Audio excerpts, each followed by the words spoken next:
possible with his son. Shige was in a similar state of shock, devastated by his mother's death, and Aoyama conscientiously went about finding things the two of them could do together.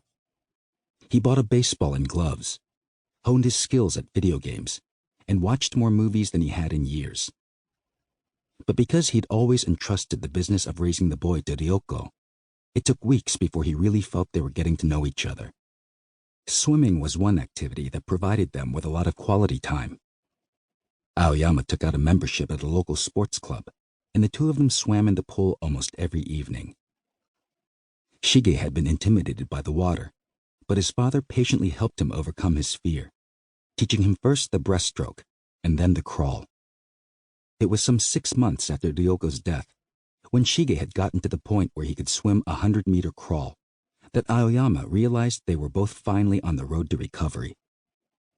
Ryoko had died in midwinter, and now it was the rainy season. Walking through the car park of the sports club, Shige pointed at a cluster of hydrangeas and said, "Pretty, aren't they, Daddy?" They really were pretty, Aoyama thought. The vivid purple of the blossoms was something he could almost feel in the pleasant after-swim fatigue of his body. It had been a long time since he or Shige had been able to appreciate things like flowers. His second goal was to bring a certain legendary pipe organist to Japan. This elderly musician, who'd lived all her life in Eastern Germany, was known to enthusiasts worldwide without ever having given a commercial recital. Aoyama launched his quest by carefully composing a long letter to her, researching the history of Christianity, the life of Bach, and the culture of medieval Europe as he went. He had the letter translated into German, began studying the language himself, and even started investigating possible venues for her to perform in. Promoters tended to laugh him out of the room the moment he mentioned the elderly virtuoso's name, but Aoyama was determined to succeed, and through his own efforts alone. He didn't enlist the help of Ryoko's father, or even let the old man know what he was up to.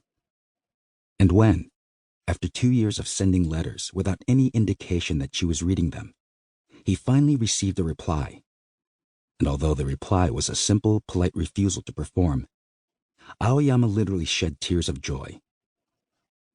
He continued writing to her, dozens of letters to the effect that it was our duty as believers to record and commemorate, with state-of-the-art technology, her performance on an instrument of the finest quality.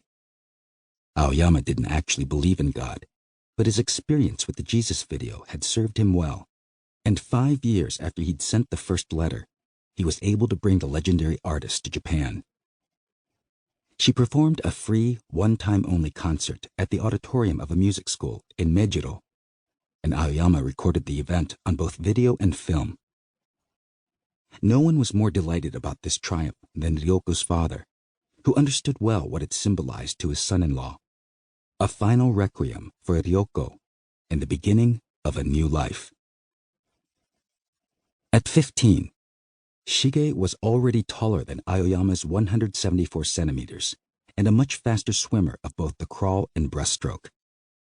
They'd both begun playing tennis the year after Ryoko's death, but of course Shige, who took after his mother in both looks and character, had made much quicker progress.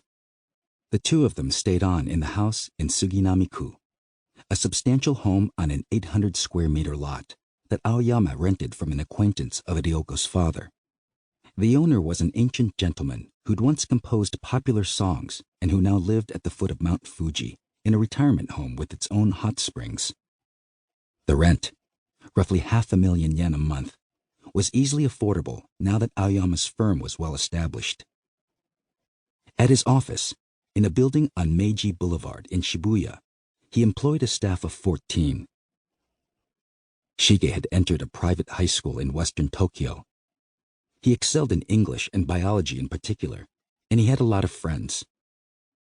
It was on a Sunday afternoon in midsummer, as the two of them sat in the living room watching a women's marathon, that he posed the question that started it all.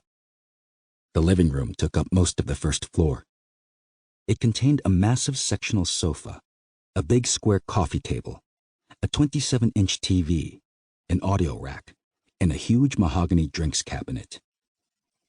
Aoyama was stretched out on the sofa,